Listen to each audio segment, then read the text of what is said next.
Private 'ਚ ਕੋਈ ਰਸਤਾ ਸਾਡਾ ਬੰਦ ਕਰਨ ਕੱਲ ਕਿੱਥੇ ਜਾਣਾ ਨਹੀਂ ਇਹ ਇੱਥੇ ਤਾਂ ਪੂਰਾ ਪ੍ਰਾਈਵੇਟ ਔਰ ਕਹਿੰਦੇ ਕੋਈ ਜੀ ਪ੍ਰਾਈਵੇਟ ਹਾਊਸ ਜਿੱਥੇ ਮੁੰਡੇ ਲੈ ਕੇ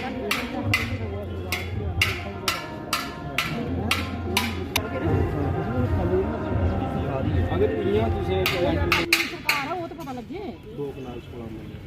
ਇਹ ਦੋ ਬਣਾ ਪੂਰਾ ਇਹ ਦੁਕਾਨ ਵਿੱਚ ਪਿੱਛੇ ਦੇ ਹੀ ਨਹੀਂ ਹੋਇਆ ਨਾਲੇ ਕਰਨਾ ਉਹ ਮਾਫੀਆ ਲੱਗੂਗਾ ਤੇ ਤੁਝੇ ਜਗ੍ਹਾ ਤੋਂ ਦੂਸਰੇ ਕਬਜ਼ੇ ਤੋਂ ਹੋਣਾ ਨਾ ਐਸੇ ਨੰਬਰ ਦਾ ਦੇਣਾ ਨਹੀਂ ਕਿਉਂਕਿ ਥੋੜੀ ਅਲਾਟਮੈਂਟ ਨਹੀਂ ਹੋਈ 186 ਇਸ ਤਰ੍ਹਾਂ ਸਰਕਾਰ ਰਗਵਾ ਉਹ ਦੁਕਾਨ ਬਣਾਈ ਲਈ ਇਹਨੇ ਕਮੇਟੀ ਨੇ ਕੋਈ ਲਾਟ ਵਗੈਰਾ ਮੂਵ ਨਹੀਂ ਕੀਤਾ ਹੋਣਾ ਬੇਸਿਕਲੀ ਇਹ ਤਾਂ ਸਾਰਾ ਹੀ ਬੱਸ ਸਟੈਂਡ ਆ ਨਾ ਹੁਣ ਅੱਜ ਮਾਲਕੀਆਂ ਬੁਲਵਾਦੀਆਂ ਜੋ ਵੀ ਬੁਲਵਾਦੀਆਂ ਤੇ ਕੋਈ ਸਾਨੂੰ ਕੋਈ ਇਤਰਾਜ਼ ਥੋੜੀ ਹੈ ਕਿ ਮਾਲਕ ਕੋਈ ਸਾਡੇ ਕੋਲ ਦੁਸ਼ਮਣ ਹੋਣੇ ਵੀ ਸਾਡੇ ਆਪਣੇ ਹੀ ਹੋਣੇ ਨਾ ਲੇਕਿਨ ਆਖਰੇ ਮਤਲਬ ਉਸਨੇ ਇਹ ਪੂਰਾ ਬੱਸ ਸਟੈਂਡ ਇਸ ਕਰੀਏ ਦੁਕਾਨਾਂ ਬਣੀਆਂ ਉਸਨੇ ਕੋਈ ਨਹੀਂ ਬੋਲੇ ਸਮਝੇ ਮੇਰੀ ਗੱਲ ਉਸਨੇ ਕੋਈ ਨਹੀਂ ਬੋਲਿਆ ਔਰ ਦੁਕਾਨਾਂ ਹੀ ਫ੍ਰੀ ਦਿੱਤੀ ਦੀਆਂ ਕੋਈ ਪੈਸਾ ਵੀ ਨਹੀਂ ਲੱਗਾ ਕੁਝ ਬੋਲ ਇਹ ਕਿਉਂਕਿ ਬਾਹਰ ਫਿਰ ਰੋਡ ਬਣੇ ਬਾਹਰ ਹੀ ਨਹੀਂ ਅੰਦਰ ਅਸੀਂ ਚੁੱਕੀਏ ਨਹੀਂ ਅੰਦਰ ਬਣਾਈ ਸੀ ਅਸੀਂ ਬਣਾ ਲਓ ਆਪਣੀ ਆਪਣੀ ਦੁਕਾਨ ਤੇ ਇਹ ਗੱਲ ਇਹ ਉਸ ਟਾਈਮ ਕੋਈ ਉਸਨੇ ਦੱਸਿਆ ਹੋਣਾ ਨਾ ਜਿਹਦੇ ਰੰਗਵਾ ਇਹ ਪਟਵਾਰੀ ਸਾਹਿਬ ਇਹ ਪੰਪ ਦੇ ਸਾਹਮਣੇ ਜਿਹੜਾ ਹੈ ਪ੍ਰਾਈਵੇਟ ਅੱਛਾ ਅੱਛਾ ਜਾਂ ਕੋਈ ਬਲਾਸਟਿਕ ਜਿਹੜੀ ਕੋਈ ਚਲਾ ਰਿਹਾ ਸਾਰੀ ਗੱਲ ਛੱਡੋ ਯਾਰ ਚਲਾ ਲਈ ਬੈ ਉਹਨੇ ਵੀ ਇਹ ਕਰਨਾ ਇੱਥੋਂ ਤੋਂ ਲੁਕੇ ਟਰਾਈ ਇੱਧਰ ਬਣਾ ਜਿਹਦਾ ਮਰਜ਼ੀ ਉਹ ਅਸੀਂ ਜਣਾ ਰਸਤਾ ਲੈ ਇਹ ਅਸੀਂ ਅਗਰ ਅਸੀਂ ਫੈਂਸਿੰਗ ਕਰ ਦਈਏ ਫਿਰ ਉਹ ਕਿੱਥੇ ਜਾ ਇਹ ਆਉਣਾ ਫਿਰ ਕਿੱਥੇ ਜਾ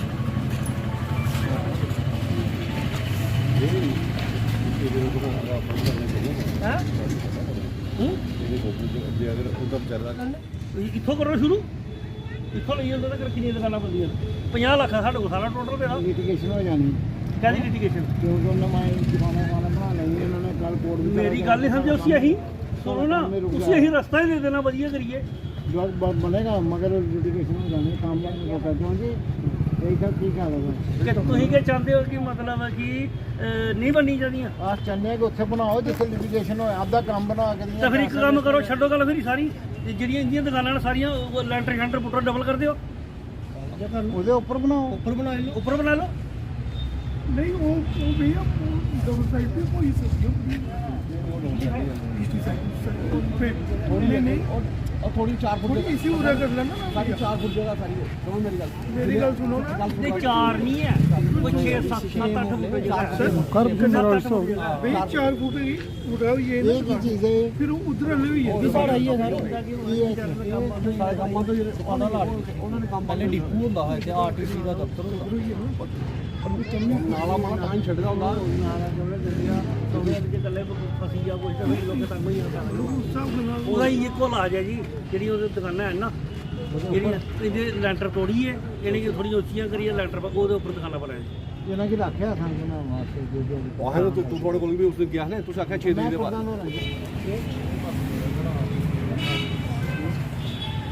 ਇਹ ਨਾ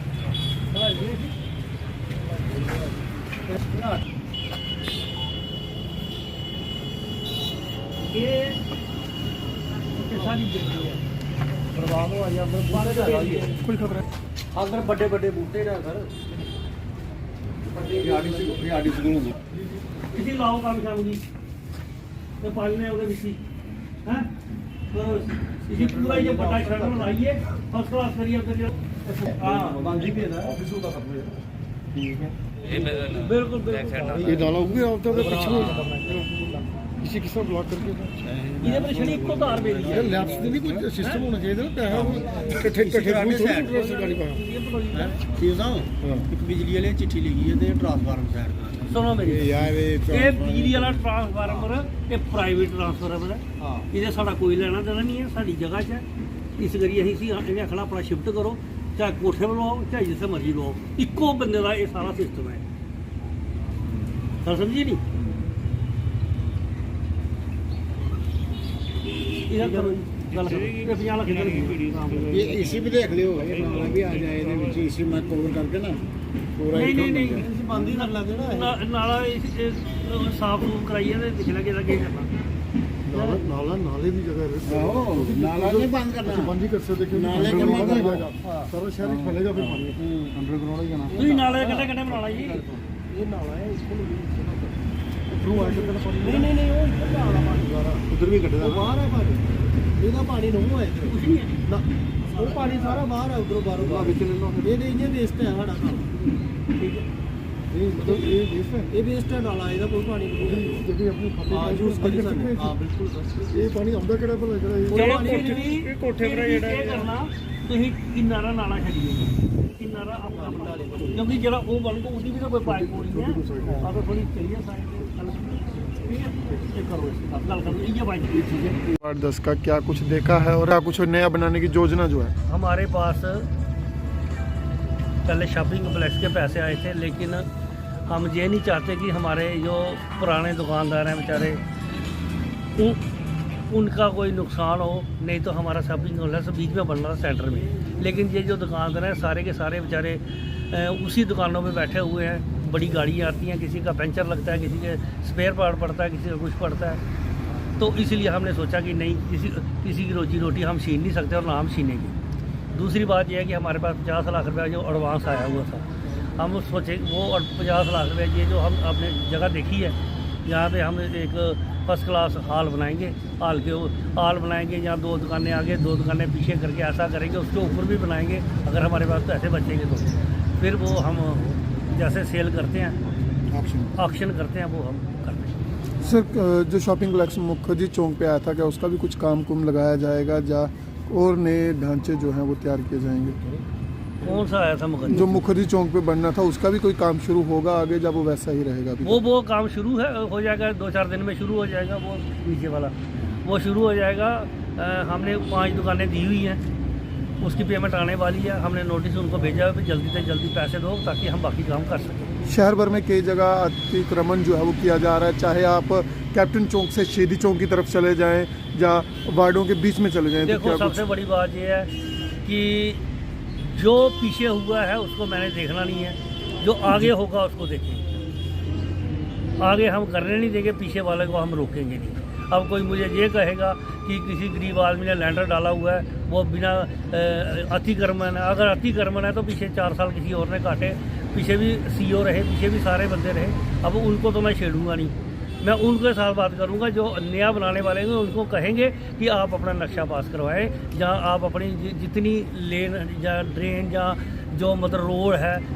कितनी रोड है वो पीडब्ल्यूडी से हमें बता दें उसके पीछे अपना काम करें हमें कोई प्रॉब्लम नहीं। लगातार आप दौरे भी कर रहे हैं अलग अलग वार्डों में क्या देखते हैं इस समय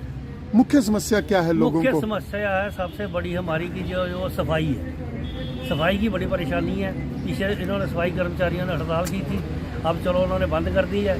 अब हमें सफाई कर्मचारियों की बड़ी ज़रूरत है और 20 बंदे हमने रखे थे फिर वो उनको हम उसमें डाल रहे हैं क्या नाम है उसका NGO जैम पोर्टल जो आजकल इन्होंने नया बनाया हुआ है कुछ उसमें डालेंगे अगर वो जैम पोर्टल में डलते हैं हम 20 के 50 रखेंगे और साथ में हम जो हमारे पास गाड़ियाँ हैं हमारी 10 गाड़ियाँ खड़ी हैं हमारे पास 10 ड्राइवर नहीं है डायरेक्टर साहब से बात हुई थी उन्होंने कहा 4 मैंने दे दिए बाकी भी दे दूँगा अब हमें ज़रूरत ही नहीं पड़ेगी क्योंकि हम जैम पोर्टल के तरीके से अब 10 ड्राइवर भी रख लेंगे और सारा काम लेन ड्रेन के लिए कुछ लेन ड्रेन के लिए देखो पीछे हमारा 4 करोड़ रुपया बेचारे ठेकेदारों का देने वाला है ठीक है और हमारे पास अभी इतने पैसे नहीं हैं लेकिन जैसे हमें हमारा ये सोर्स बनते हैं पैसे आते हैं हम उन ठेकेदारों को पैसे देंगे क्योंकि उन्हीं ही ठेकेदारों ने फिर काम लिए हुए हैं जिन्होंने पहले काम किए हुए हैं ज़्यादा ठेकेदार वही हैं कि जिनका कोई 50 लाख है किसी का 40 लाख है किसी का 30 लाख है किसी का 14 लाख है वो उनका देने वाला है हम कोशिश करेंगे उनको बोलेंगे कि जिनके पैसे देने वाले एक काम के हम पैसे देते हैं बाकी काम आप शुरू करो और उससे हमारा सारा समस्या हल हो जाएगा। सुनने में आ रहा है कि बहुत जल्द मार्च अप्रैल में जो है वो म्यूनसिपल कमेटी और पंचायतों के इलेक्शन जम्मू कश्मीर सरकार करवाने वाली है विदिन 6 महीनों के अंदर। मैं कहता हूँ जो 10 दिन बाद करने दो दिन बाद करवा ले हमें क्या फर्क पड़ता है। क्या देखते हैं कि एमएलए के चुनाव नहीं हुए विधानसभा के चुनाव नहीं लेकिन म्यूनसिपैलिटी और पंचायतों की बहुत जल्दी है सरकार को वो इसलिए जल्दी है वो देखते हैं कि नीचे है कुछ जमीन खिसक तो नहीं गई है अगर जमीन नहीं खिसकी है तो फिर वो एमएलए क्या कराएंगे अगर खिसकी गई होगी तो वो होगा ही नहीं कभी जिंदगी में। आज अध्यक्ष ने दौरा किया है क्या कुछ नया अपने वार्ड के लोगों को देने वाले हैं आप? अध्यक्ष जी ने आज दौरा किया है हमारे वार्डों का और बड़ी जल्दी हमारी जो पेंडिंग डिमांडें थी वो पूरी होने जा रही है। एक जहाँ पे आप देख रहे हो ओल्ड बस स्टैंड के नज़दीक बड़ा कॉम्प्लेक्स बन रहा है तकरीबन 1 करोड़ रुपए का। उसके साथ साथ लेन ड्रेन के भी काम है, कुछ काम लगे हुए हैं, कुछ काम जो पेंडिंग है वो उनके टेंडर लगे हुए हैं। बड़ी जल्दी काम रफ्तार के साथ होगा अब।